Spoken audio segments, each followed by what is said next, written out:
Edge, a new webinar series from LF Edge project at the Linux Foundation.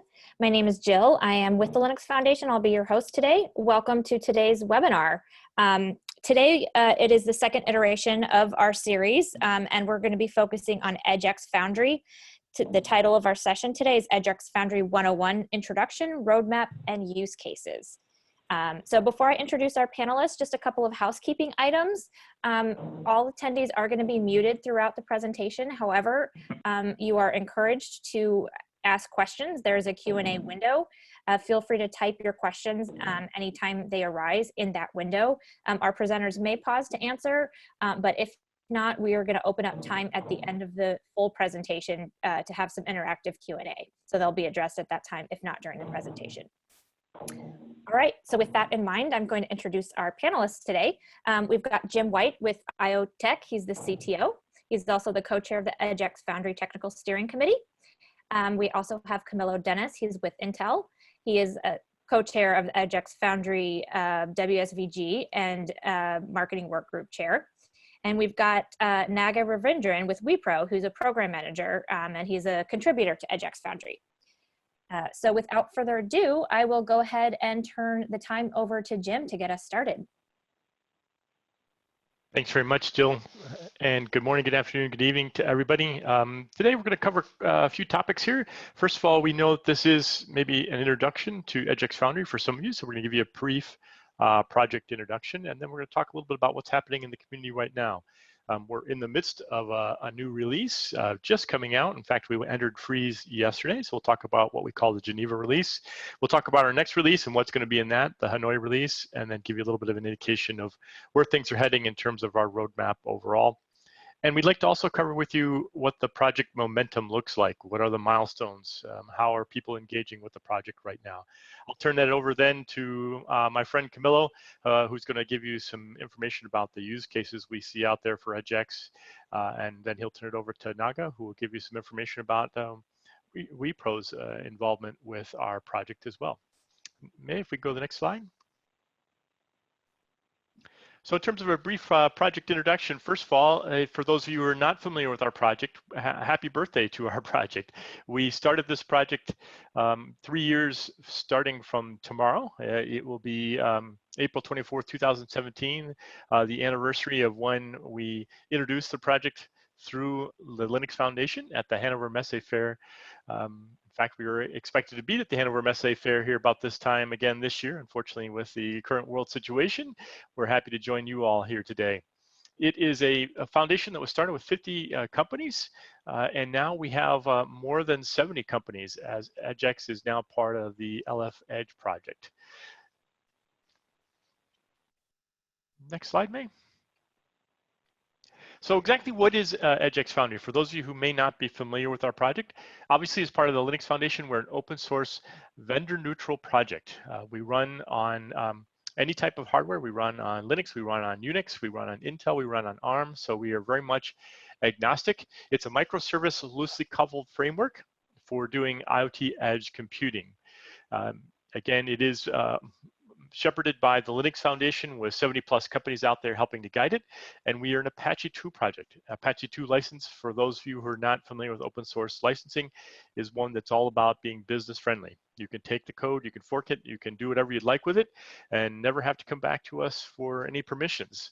The idea is we'd love to have you part of our community and help guide the project, but it is one that you can take and use the project as you see fit. Next slide, May. So exactly what does that mean? There are a lot of words on that slide. Exactly what does that mean to be an open source microservice edge platform? Well, essentially, ladies and gentlemen, what it is EdgeX is an open source middleware.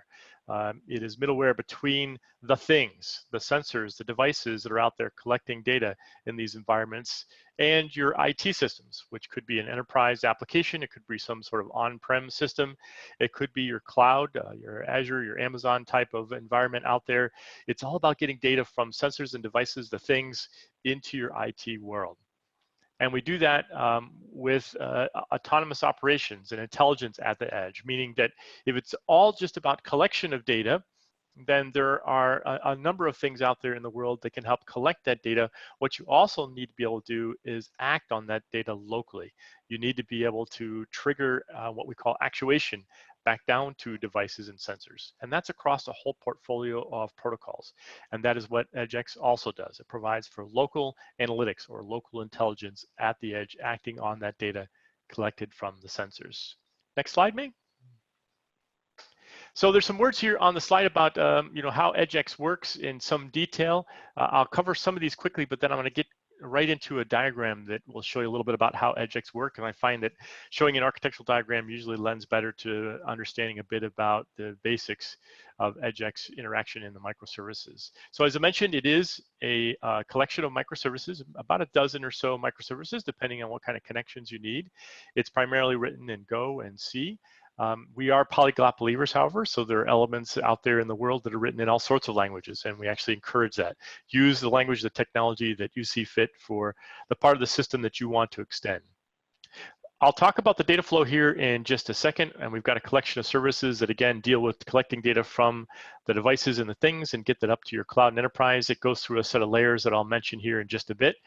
Most of those services communicate via REST. We do use a little bit of message bus communication on occasion, and I'll talk to that in a second.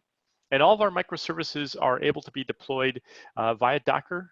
We also provide a Docker Compose file. However, that's not a requirement. We also produce Ubuntu snaps if you would choose to use that as a mechanism for deployment. And we actually have organizations out there who run EdgeX natively right on top of the OS. You do not have to use a containerization strategy to run EdgeX. We believe in facilitating deployment and orchestration. We don't dictate deployment and orchestration. So we're an application that essentially fits on any type of platform you have and with any type of deployment or orchestration you have. Next slide, May. And May, if you can just kind of click through to bring up all the arrows here on the screen. Thank you. So the way EdgeX works, as you can see, there's a collection of boxes that are in front of you right now. Each one of those represents a microservice. And in general, they're layered. We have, at the bottom, we have what we call device services. Device services are the things, the services closest to the sensors and devices, the things. And their job is to speak a particular protocol and ingest the data from those sensors. So for example, a BACnet device service would collect temperature readings from something like a thermostat out there. Once the device services collect that data, they send the data up into our core services, and especially sending it into what we call core data. That's where we make the data persistent at the edge for a short period of time. We do that for two reasons. You need the data at the edge in order to be able to store and forward that data when you have limited or intermittent connectivity, which you often have in edge environments. And you also need to store the data because if you are doing any kind of local analytics, you may need to take a backward look to see what the temperature was, for example, 2 hours ago in order to know how it is changing. So we store the data for the ability to offload that data at a point in time when we're reconnected, and we store that data for historical queries that we can then actuate on. Once the data has been made available to our core services, it's then pushed up into what we call our application and exporting services. This is where the data is prepared for those IT systems, be it your enterprise, your cloud, your on-prem system. What we do is we take the data, we transform it into whatever format you need. We may compress it, we may encrypt it, depending on what you need, and we prepare it for whatever that endpoint is where you need the data to go. Could be a cloud system. For example, we send data to Amazon. It could be to an on-prem application, something like one of your on-prem factory systems that are actually monitoring and managing what's going on in terms of maintenance on the factory. It really is up to you at that point where the data goes, but the application and exporting services allow us to get it there in a form and a shape that you need it. Maybe if you can click through the other set of arrows. In the same way that the data is prepared for the exporting of data off of the EdgeX platform, we also prepare the data to send it back down to what we call local analytics. In EdgeX, we provide a simple rules engine to allow for actuation. What that rules engine will do, we'll take a look at the data and then based on the rules you have, make a request to send commands back down into the devices and the sensors layer. So that local analytics package can, once it determines some action is needed, fire off into our command service and then into the actual device services again. So our series of services not only facilitate the collecting of data and getting it what we call northbound to those enterprise and cloud systems, it also prepares data for use internally for any local analytics you have. And we do mean any local analytics. Each box you see here on the screen again is a microservice. It's a microservice that's provided by EdgeX, but at the same time has an open API. And so if you choose to replace it with your own implementation, you can certainly do so. And we actually facilitate that. And local analytics is one of those areas we perceive to be one of the services most often replaced by others, as your analytics, your needs are going to vary based on application and use case. If we go ahead and click through then, May, down to the next slide. And again, this is the yellow arrows representing kind of the actuation back down to devices and sensors. So boiling it down to kind of the crude essence of what EdgeX is all about, I tell people that really, if you want to think about EdgeX in the simplest of terms, it's a middleware edge application, and it's one that's set up to do dual transformation. It's a dual transformation engine. We're constantly changing data from the sensors and things, from the protocols that they provided into our core services, and then from the core services to up to the application services, where it's then made available to, again, your clouds, your applications, your north side systems. So we transform at the south side from protocols into EdgeX, and at the north side from EdgeX to whatever is going to use that data in your IT systems. And then of course, back down again, allowing your IT systems to communicate with those sensors and things by again, communicating through these same layers and communicating via protocol of choice back down to the thing at the south side. Next slide. So in general, what is EdgeX? Again, an open source edge middleware product that provides dual transformation from anything protocol into EdgeX in our data format and our data structure, and then from our edge data format and structure to any TCP IP based system that you might have out there, and vice versa, taking it in the opposite direction again in order to allow for actuation back down to those sensors and devices, allowing for command of those sensors and devices. Next slide. So that's kind of a brief introduction about what EdgeX is about, how it works. How is the project going? What is our cadence? We release twice a year. We release in the spring and we release in the fall. And we are right now in the midst of our 6th community release. We codename Geneva. We just went into freeze and we're about ready to release this on May 13th if everything goes well through the freeze period. As you might be able to tell in the naming, we use kind of the Android naming schema of having an alphabetical structure to it. So A, B, C, D, and we're up to G with Geneva. Our next release will be Hanoi in October of 2020. And we're getting ready to plan that release. In fact, we are in the midst here, and we'll have a slide here in just a second. We'll invite you to participate as part of that planning session, if you so desire. So if we go to the next slide, May. What is going to be in the Geneva release? Well, coming out here on May 13th, again, our 6th edition, this will be a dot release. It's going to be version 1.2. A couple of major themes here. We're going to be providing automatic provisioning of devices and sensors. What that means is if the protocol allows it, when a device or sensor comes in range to EdgeX or gets plugged in, our device services would automatically detect that and automatically make that sensor device able to talk to EdgeX without any kind of manual intervention. Think about something like a BLE sensor. If it came in range of a box that's running EdgeX, that would mean that that BLE sensor could automatically be set up to start communicating with EdgeX and start communicating its data right away without human intervention. So a pretty nice feature, not going to be something you would use in every use case or for every type of device, but there are a lot of devices out there where this allows for very quick system setup. We're providing for alternate messaging support. Most of the messaging that we use today in EdgeX is 0MQ, but we've expanded that, and now in many cases you can use MQTT. We provide for better typing of sensor data so that as you are seeing the data flow through EdgeX, you'll be able to tell, is that a float or is that an int? More information will be provided in the way that that data is transmitted, so you have better indication of that. We have a new REST device service. So if you have a sensor or device, or even if you're communicating with something like the internet, you have the ability to communicate via REST. We've got better batch store and forward. So now you can schedule when that data is going to be moved to the north side. We support secure MQTT and secure HTTPS export of the data to your IT systems. We're also offering Redis as the default database. Up until this release, we've been using Mongo. Redis offers better open source licensing, and it also offers some capability that makes things a bit tighter, smaller, faster from an edge perspective. We're replacing the rules engine up to date. We've been using a Java-based rules engine. We're now using a Go-based Kuiper rules engine, which actually uses SQL to help configure it. And a couple of improvements in terms of things like security, interoperability testing has been improved, and we've improved our DevOps procedures to use a new tool called pipelines to help smooth out that process and make the turnaround of our artifacts a little bit quicker, smoother, and faster. Next slide, May. From Geneva, we move to Hanoi. Hanoi is our release scheduled for the fall. It will likely be a minor release as well, so a 1.3 release. However, that is subject to change as we're getting ready to plan out that release. Major themes for this upcoming release will be an improved set of APIs. We're going to try to make them more transport agnostic, not so tightly coupled to HTTP. And we're also decoupling a lot of the data that's provided in them. We're also providing device service to application service directly via message bus. That would mean you can bypass core data, which means you don't have to persist the data at the edge.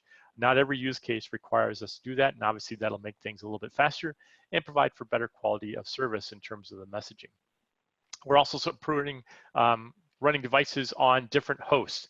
So you could have a device service, for example, running on a Raspberry Pi, while the rest of EdgeX is running on a stronger and faster gateway, for example. We're improving the filtering at the device service level, so you can filter out data that may be inconsequential or duplicate. And we're again improving testing and providing performance guidelines to people so they'll know what kind of hardware platform might they need to run EdgeX given their use case.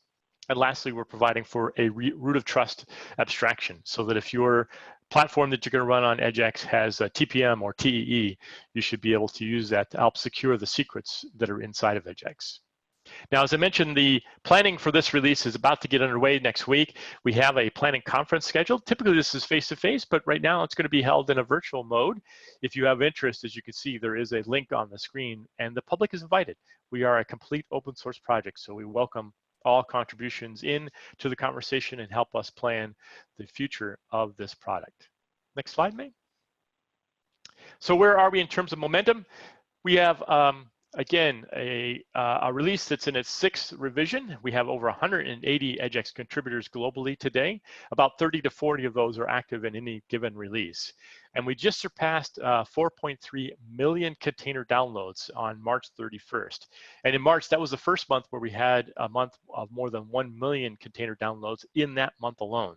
So we think the momentum behind EdgeX is growing very, very strong. We're seeing rapid adoption and a lot of users out there picking up EdgeX and using it to develop their edge solutions. We translate the 4.3 million container downloads into what we think is about estimated 300,000 deployments. Now that's a little bit hard to absolutely pinpoint, and unfortunately Docker Hub doesn't exactly give us a means to know exactly where all those deployments are. But with a rough estimate, we're seeing essentially what is about a 30% growth each month with regard to where EdgeX is being used and deployed. Next slide, May. In terms of our contributors and authorships, we are nothing without those people who help us build this system. And as I mentioned, we've got about 180 total contributors around the globe. And as you can see here, our inputs come from a lot of large companies to include Dell, Intel, my own company, IoTech, but also things like RSA, VMware, Canonical, all contributors into the project. And of course, we also get contributions from individuals out there just very much interested in IoT and trying to find solutions to help in their particular customer settings or project settings. So not everybody is associated with a big company, and we welcome all into the EdgeX tent. Next slide, May. With that, I'm going to turn it over to Camilo to give you a few of the use cases that you'll see EdgeX being used in. Excellent. Thank you so much, Jim. So I'll go through community collaboration first. So I'll tell you about what are the opportunities for new companies or new developers to EdgeX on how to participate and get engaged. And then I'll go through the use cases, and I have a guest that will go through his use case, which is Naga from Wipro. So in terms of what we're doing to engage with the developers, so as Jim was saying, GitHub downloads, you don't get a lot of visibility on who is behind those. So we're driving competitions, and we're revamping our EdgeX Foundry website to create incentives for people to come forward and basically tell us, this is how I'm using EdgeX and this is the things that I'm doing with EdgeX. And for that, we launched last year in Q4 in October, the first physical hackathon in presence with retail use cases. So we had different members of the community. This was teams competing, so it wasn't an individual competition, and we have mostly corporate teams participating. Very good experience. You have here a blog to recap the event and also a video. And this year, obviously, with what's happening in the world with the restrictions and work from home, we launched about a month ago our first virtual EdgeX challenge. So we're using the Top Coder platform, and we got 130 participants, and the judging is going on right now. We're expecting to have the winners by the end of this week. So in the Chicago one was more focused on retail use cases. The ideation challenge is obviously open to any ideas on how will you use EdgeX to solve a problem. So we're still going through the submissions. We have about 20 submissions at the end of the challenge, and what we've seen so far is that it's across the board: manufacturing, healthcare, etc. Next slide. Another way we engage with our developers is through awards. So every year, the project gives awards, and this is based on a voting process of the active contributors on the most the best innovation from a contributor, and also the contributor that is being very active in the project for that year. So again, the working groups and the active contributors are the ones that vote for this. And this year, the announcement of the winners is going to come out soon. Next slide. So another way to participate, if you're not a developer but you're more someone that works with a company, you're in a software vendor company or system integrator, this is a working group that we have every 2 weeks on Tuesdays. Is 10 a.m. Pacific right now. So we will send the slides after the presentation. This is where you can sign up to attend. And what we're trying to do with this forum is to have more a user perspective, getting feedback from companies that are exploring EdgeX as a possibility to integrate with their existing solution, or to just figure out if this is something that makes sense for their strategic roadmap. That's obviously where we talk about what EdgeX is, what it's not, and we use this group to provide feedback to the technical steering committee on features and use cases that are becoming relevant for EdgeX. Other than that, there's other community resources that you see down there in the page. We have a Slack channel, a YouTube channel, and obviously EdgeX website is where you can find a lot of the latest information on the project. Next slide. So one of the things that we saw in terms of, as Jim was going through the momentum of the project, we had a lot of traction in China right now, and the vertical solution working group was more US friendly in the sense that it was in English, and the time was in Asia friendly. So because of the growth that we saw in the ecosystem there, and the companies that were joining, we kicked off this new project in Q4, and it's in local language, and it's obviously China friendly in terms of the timing where they meet. But you can see a number of participants and the type of companies that have joined. So across the board, many verticals, and the number of participants has grown significantly with only 1 quarter.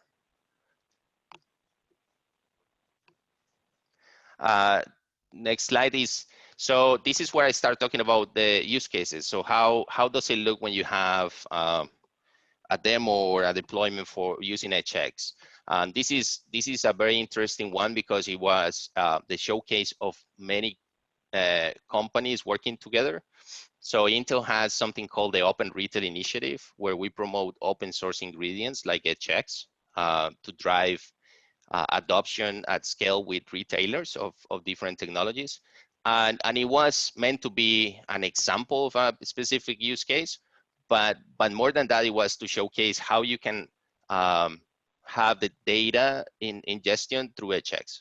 So we called it real-time sensor fusion.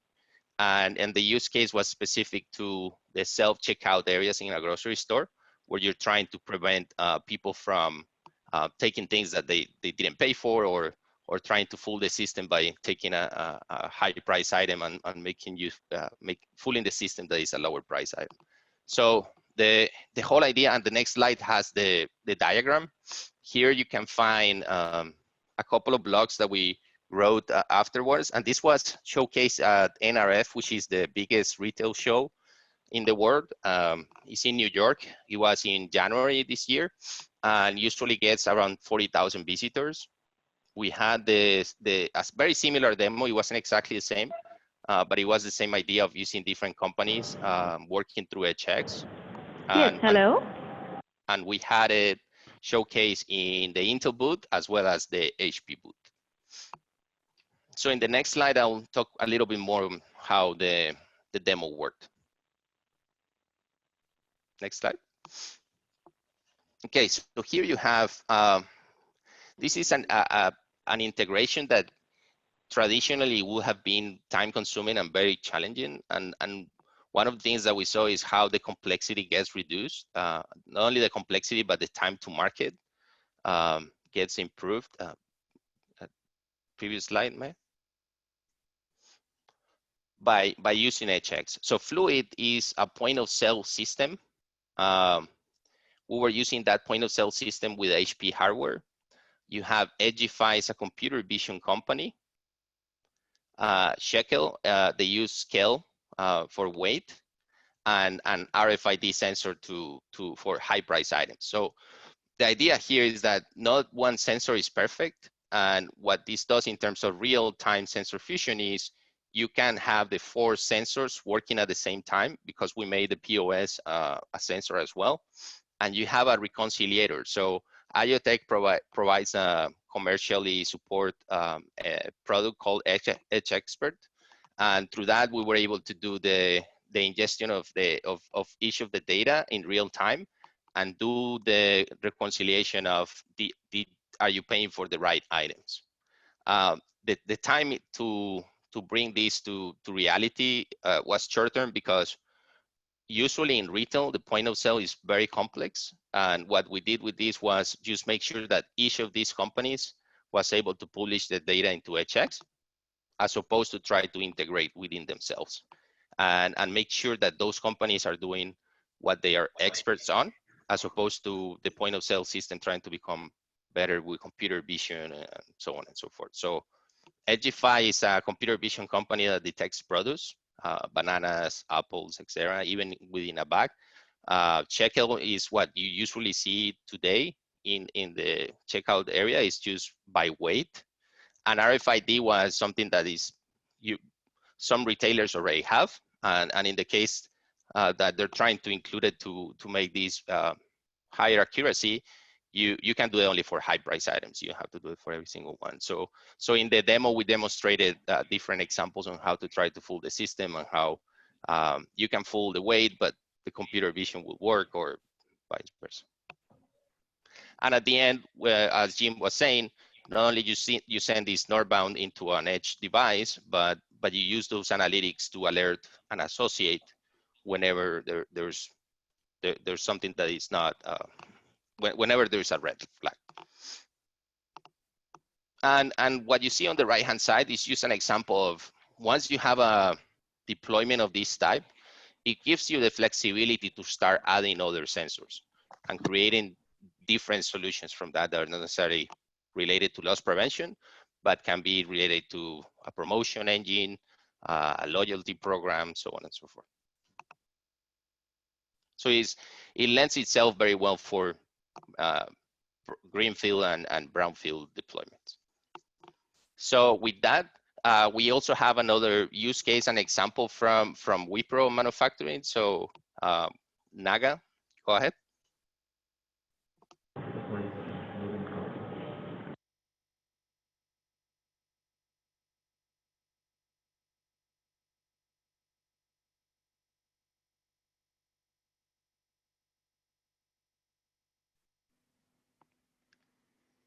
Can you guys hear Naga? No, Naga, we cannot. can't hear you. It looks like you've got a couple of different lines open, and it looks like they're all muted. Heard you for a second there. You want to try again?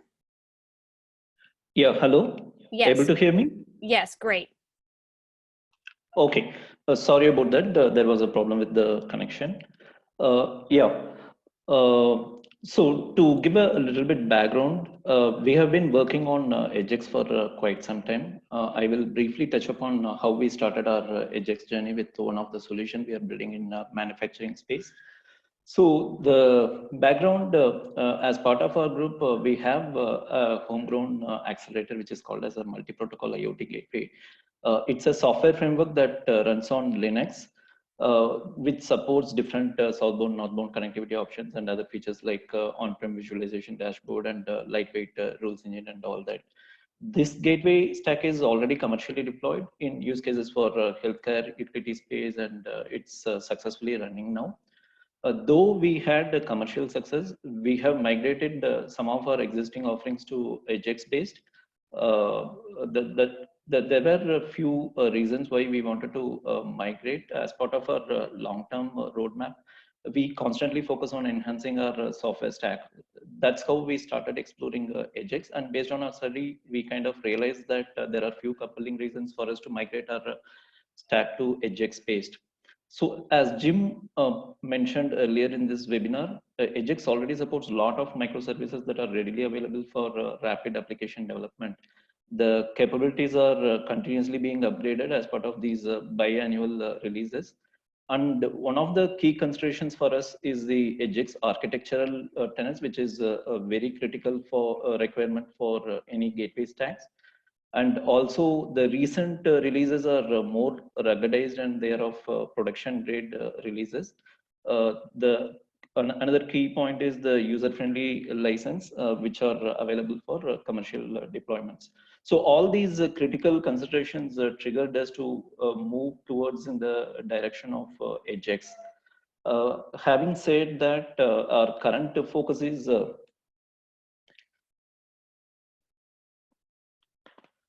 yeah, so the current focus is we would like to, with EdgeX offering the different services, we would like to focus more on building vertical use cases by adding the required additional services needed to build different vertical applications and all that. So some of our focus areas include enhancing the device service layer based on what the use case demands. It may be a new wired or wireless protocol like Zigbee or a simulator service to integrate with the plant simulation software to demonstrate end-to-end workflow in the absence of a real plant for deployment. So this is one area where we focus. And the machine learning models, these are again very specific to the use case what we build. It may be for an anomaly detection or a predictive prescriptive analytics and all that. So today, one of the use case what I'm going to talk about that uses an anomaly detection model. And another focus area is enabling northbound connectivity to some of our existing other accelerators by leveraging app service SDK and all that. So we, as part of our group, apart from multi-protocol IoT gateway, we also have several other accelerators which are hosted on different clouds. So we wanted to ensure with EdgeX, we are able to connect to all these accelerators seamlessly. So that's another focus area. And some of other things are on-prem visualization capability, which are useful in some specific requirements and all that. So in the next slide, we'll walk you through one of the use cases that we built with EdgeX. Yeah, the use case we built is a surface quality inspection for a manufacturing plant that produces piston rods. These piston rods are used in vehicle and equipments in different applications like construction, earth moving, or utilities and all that. You can consider excavator, dumper, forklifts as an example, which is using piston rods. So in the manufacturing plant, the production of these piston rods goes through different stages like induction, hardening, friction welding, threading, polishing, and all that. And At the end of each of these stations, there are some quality checkpoints which are either manual or automated. It goes through all these stages and finally comes to a conveyor belt where the final surface level quality inspection is going to happen. This is mostly a manual inspection. At this stage, a highly skilled, experienced human inspector who looks for different type of defects like scratches, dents, or the material defects and different type of handling defects and all that. So based on the final quality inspection result, it either goes to a packaging and shipment area or to a rework area. So that's how the plant currently operates. The problem with these manual inspections are they are costly, time consuming, and dependent on human judgment as well. So the customer was looking at reducing the inspection cost time, improve the overall accuracy and all that. And also they wanted to have a real-time view of what's happening in the plant from a remote machine. So in order to address this problem, we kind of proposed an image analytics solution based on AAML to identify surface defects on factory floor in real time. In our current implementation, which is phase 1, we prove the concept by using real cameras and a few sample good and bad rods from the factory, which are with different type of anomalies in it. We created a deep learning model by training with previously analyzed and classified defects. When the rod is available for inspection, the gateway kind of triggers the camera to take surface pictures. The picture captured is then fed into the inference engine running on the gateway, which analyzes and confirms if there are any anomalies. So once done, the analytics output is fed into the business application, which provides different dashboards for productivity, number of good rods, number of bad rods, and all that. That's where we stand right now. So as part of the subsequent phases, the actual plant integration, the analysis of historical data for similar issues and providing feedback for potential corrective actions and all that are planned in the subsequent phases of this solution. Some of the key benefits with this solution would be the reduction in the inspection cost time, improved accuracy, and mainly the centralized management where we can have the real-time view of what's happening in the plant from a remote machine. About the technical aspects, the solution is completely built on top of EdgeX framework, which is heart of our system. To realize this use case, we added new services and customizations like the camera device service, the deep learning model running on Intel's OpenVINO accelerator, primarily to improve the performance. The app SDK usage for connecting to other accelerators what we have hosted on the cloud, and some amount of local analytics using the rules engine what Jim talked about well ago, right? Next slide, May. Yeah, thank you. So this is a snapshot of the application hosted on cloud, which is connected to the gateway that pushes inference output. This application is called a manufacturing performance dashboard, which is one of our another accelerator customized to realize end-to-end flow for this solution. The view that you see is a deep dive view for one of the plants that's connected to a gateway. As you see, it shows different stations within the plant, the overall health of the plant, different KPIs that are being monitored for each of these stations, and how many of those KPIs are within its acceptable limits and all that. So the KPI can be the number of rods manufactured, number of good rods, bad rods, number of false positives, false negatives, and all that. Those are the different KPIs what we have.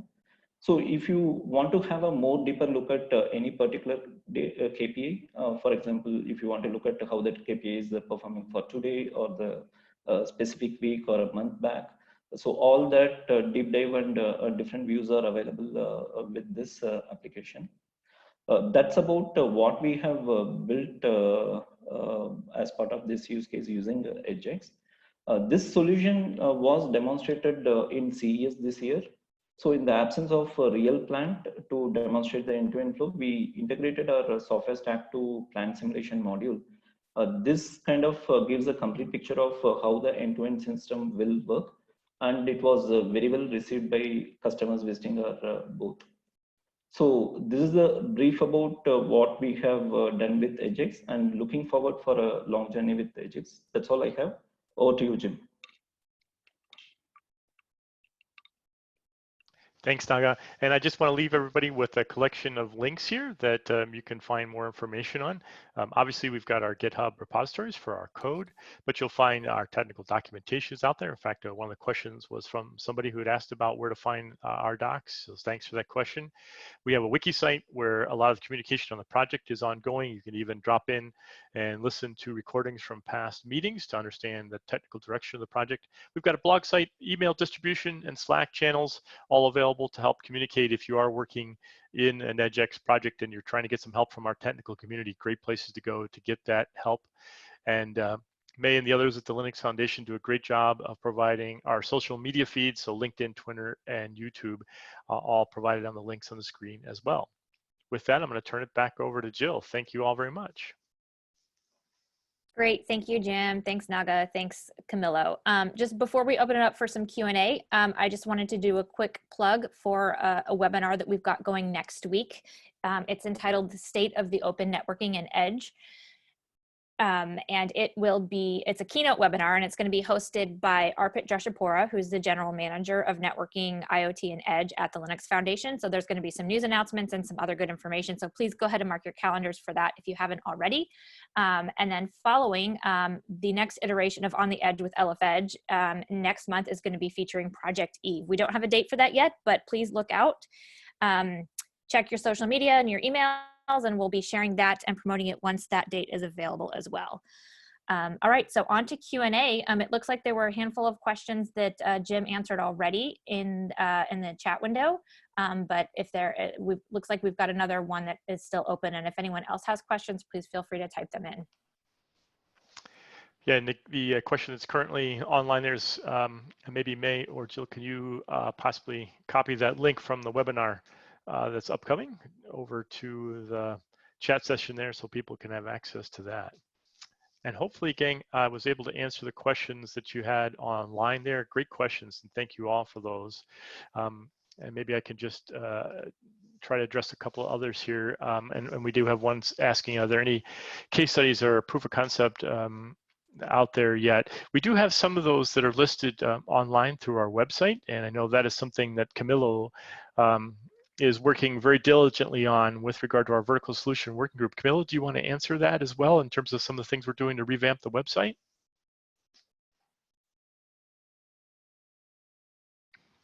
Did we lose Camilo? Is he possibly on mute? Yeah, thank you. I was looking for the button. Yeah, this is something that we continue to look for, and as Naga did today, that's a good use case that can become a proof of concept or case study. So we encourage those in the community that are using it, but we have the demo that I show you that Intel did in the NRF trade show. We are converting that into a smaller demo that we can travel with, and ideally we can take it to ONES, which is the Open Networking Edge conference from LFEdge coming in September. But yes, so we're moving. The project is pivoting as Jim was talking about the .1 release last summer into having a more end user focus, and that's what the vertical solutions working group is right now. And we're also going to be talking in the Hanoi conference about how to serve end users better and how to create more POCs and use cases. And I'm sorry, and case studies for that.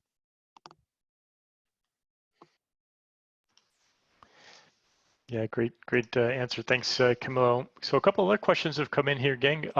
One is, how do you convince the not solution providers who already have a monolithic solution to move over to EdgeX? Great question. Tough one sometimes to answer, but I think you've kind of nailed it right in your question yourself, in that EdgeX is a microservice-based open platform with an ecosystem of 70+ companies behind it. whereas some of these monolithic systems, I don't take anything away from some of the monolithic systems that are out there. If that solution works for you, if you're looking for a system that is closed, operated by one company, and that solution works for you, then why would you change? I'm not trying to convince anybody to move from something that is already working for them. What we find in this space is that open tends to work better in a space where it really requires multiple partnerships, integration to all sorts of types of things, and no one company has all of the answers. Typically, you're dealing with dozens of protocols. You're dealing with back-end systems that range from some sort of cloud system to some sort of application, and you need to piece all those things together. And then, oh, by the way, you have to bring in analytics packages and other connectors to things that you'd never seen or heard before. And that's tough to do under one organization. So we find having an open platform, one where the community brings to you the kind of the meat and potatoes, the heart of the system, along with SDKs and tools to help you assemble and get access to the other pieces you need to integrate with, works better than where you have to deal with one company and hope they provide it all. So that's usually my story in trying to address that kind of question, but it is a tough one, and one that there are reasons and rationales for using a monolithic solution if it fits all of your needs. Yeah, and I think I can add from the retail point of view, what we've seen in Intel, we have an IoT group looking at retail technologies and adoption, and it's usually the big companies that can afford the proprietary solutions. So the adoption at scale of these technologies, even though the cost of hardware and solutions has come down, the complexity is still high, and it's not affordable for the rest of the companies. You will call it a 20/80, right? So 80% of the companies are not adopting because it's very expensive, and the proprietary systems usually have their innovation cadence or roadmap, and you're tied to that. In the case of a community like this, you foster innovation by being able to use and leverage the community with whatever they're coming up next, and you obviously have the support of the community as well to reduce the risk on what are the things that you want to be adopting or not. So in terms of trying new things and using EdgeX as a way to hedge in building your next solution is a really good tool, and that's what we're trying to do. I think the proprietary solutions are great and they're not going away. It's just a different market also that you need to think when you're trying to figure out which one is best for what type of company. Another question we have is, how is EdgeX interacting with the edge networking? So edge networking, very much like cloud networking, a little bit nebulous. And if somebody is talking about something more specific, please provide a little bit of clarification there. But so EdgeX is an application. It's going to ride on top of the infrastructure, right? It's going to ride on top of the hardware and the network that is available. Obviously, from an EdgeX perspective, EdgeX needs that network to be able to communicate the data to your backend, to backhaul that data, if you will, into your IT systems. But EdgeX has been built to try to interoperate with whatever network is available there. And in some cases, that network is intermittent. We have to deal with the fact that we're often running on platforms that are relatively resource constrained, and in some cases that is resource constrained around the network. We have to shoot the data into the IT systems when the connection is there, or in some cases when been made available to us in short bandwidth. So EdgeX has tried to address that, to try to deal with things where the edge network is sometimes sparse and sometimes intermittent, to try to operate in those kinds of environments. Having said that, EdgeX is also able, as almost any software application, to ride on top of a very firm and very active network and take advantage of that as well. And we can distribute over the course of many compute platforms where the networks are many as well. A lot of it depends on your use case. A lot of it depends on how you want to break EdgeX apart. And some of that, when it gets to some complex networking, may require you to go in to customize EdgeX in bits and pieces. But that's the beauty of EdgeX, is in its flexibility. And where that flexibility doesn't quite meet your needs, we provide the pieces in an open way to allow you to go in and customize to fit and lay over whatever you have available. Is there any fleet management component inherited or recommended? Well, we're certainly looking at various use cases, and fleet management is one that we think EdgeX has applicability to. Even when you start to look at fleet management, some people also start to break that down into more connected car or connected truck type scenarios, and EdgeX could even operate in certain limited cases in those use cases as well. So I think it's one of the use case areas where EdgeX is applicable. Do we have anything specific to fleet management built into EdgeX? EdgeX, again, is a platform, folks. It's a platform for generic use at the edge. We work with organizations out there that are trying to make specific its use in various vertical and various use case environments, in which case fleet management would be one of those where somebody may want to have to customize to specific protocols or customize particular analytics engines, for example, for those needs. But again, as a flexible platform, it can do that. Camille, do you have anything else to answer, to add to the fleet management question? Yeah, no, and that's kind of the things that we want to talk about in the vertical solution working groups. If there's you need to lead from the point of view of this is what I'm looking for, and what are the things that EdgeX can help you provide. I'll give you an example on the demo that I showed for NRF, the weight scale. There wasn't a device service for it, and the EdgeX community created one for a weight scale that now anyone can use. So after we did the demo, Intel has now a reference solution that is all based on open source, that if there's anyone that is interested in replicating something very similar, can start from there. So as you discuss with the broader community, this is what I'm trying to drive for fleet management, and this is the devices that I'm interested on, etc., and the standards. That's when you start the conversation and see how the community can help you, and you obviously contribute back to the community. Thanks, Camille. So it looks like we had a question pop up in the chat window, and then there's another one in the Q&A window. So if we want to take the chat window one first, I think that's been there longer, Jim. Sure can, yeah. So I think the question there is, have we had any exposure to Pertainer and its Pertainer Edge controller? So thanks, David. And the answer there is absolutely. In fact, we're in communication with Neil Cresswell and the Pertainer team. My own company, IoTech, is actually working with Neil and the Pertainer team to work on some products and make our commercially available EdgeX work through some of that edge controller and look for more information and more details on both our own product, but also how EdgeX will hopefully interact with that team going forward. So nothing yet to share today, David, but look for some information there coming out, and we are very much aware of that project. And from Rami, I see a question on the question is about how does EdgeX handle cameras and media rendering data flow? Does it flow outside of EdgeX? So EdgeX is about what I'll call data in a structured way. EdgeX deals very well with things like temperatures and vibration data. When you start dealing with cameras, there's a video stream, and EdgeX can help direct your other IT systems to that video stream.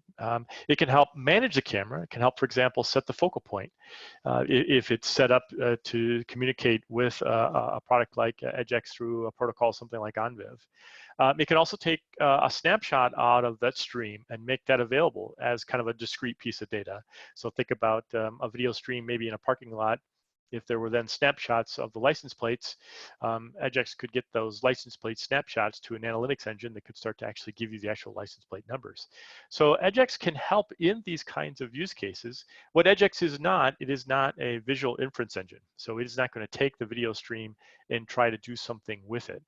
That is the job of many visual inferences packages out there, and usually those visual inference packages are modeled after a particular use case. So for example, facial recognition versus, as Camilla was advising about the NRF demo, one that recognizes a bottle of wine versus a banana. So EdgeX helps facilitate in those kinds of use cases. It is not going to be the visual inference. You will have to work with EdgeX and some of those visual inference companies out there to help bring those two together. What about the Home Assist IO project is another question from David. So again, another one of the projects that we are familiar with. That is one that has a little bit more kinship to the Home Edge project under LF Edge. And Home Edge project is actually building their solution on top of EdgeX. So ancillarily, I guess through connection of a sister project, we are in connection with the Home Assist IO project. I will defer, David, to that community for more information on what they're seeing and how they're working with that. Unfortunately, it's not my specialty. I'll turn over to here Camilla or Naga if they have any other information as far as that's concerned. No, I don't, but I was just going to add on the computer vision question. The two use cases we talked about today both use computer vision inference model outside, and again, is you publish the data that you need from those models into EdgeX, and is about how you can use that information to drive something that is just more broad than the solution of use computer vision, and that's when you start adding and combining data from different sensors. Well put, Camilla. Absolutely. Let's see, a couple other questions have been dropped into the window here. So, is there support for languages other than C and Go in upcoming releases?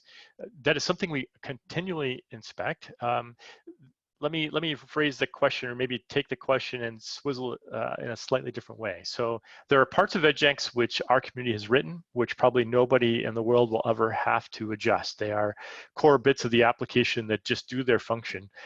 And what they're written in probably isn't going to matter to you because you're going to use those particular services as is. Many of those services are written in Go, and you certainly are welcome to go in and inspect those, and if you wanted to, you could even replace them. There are other parts of EdgeX where you may want to add your own additional elements, and for that we provide SDKs. We provide SDKs, for example, for device services, and an SDK for application services, which communicate with the northbound side.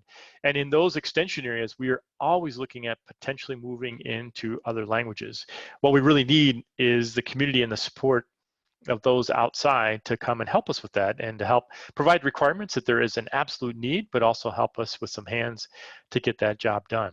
So C and Go tend to be two languages that we use predominantly in these areas today. Again, we're an edge application, so we have to be a little bit concerned about the size and the footprint of this, as it has to go into some relatively resource constrained environments. So not to say that we couldn't use languages that are not compiled down, but that are running on a virtual machine. We have and we can in the future, but we have to also be concerned about, well, what would be the user base for that, and what would be the use case for that? So a good question, and one that we continue to monitor, but we're also looking for feedback from you all to tell us where you think some of those needs are and how it's going to work in an edge environment. Let's see, EdgeX is plumbing hidden in the walls, but hopefully open and flexible enough to not have to tear the walls open in the future. Boy, I sure hope so, David. In answer to your question, we are working very, very hard in the EdgeX community to think about things like backward compatibility. We even have a long-term service strategy in place, one that says that, once we have a product out there and we label it LTS, we want to be very careful about making sure that we provide kind of the longer term maintenance of that product. So we're conscious of the fact that in OT environments, sometimes those systems don't change for 7 or 10 years or even longer. So we have to build a platform that is supportive of that. At the same time, we have to offer new features going forward. And so we have to think about how we do that in a constructive and not a destructive way. It's a fine line, but I'm thinking that you'll find most of the community has this as very much a conscious point as we make each new decision. Yeah. And so we actually have 1 minute left, and I believe we get cut off right at 10. So there is one more question.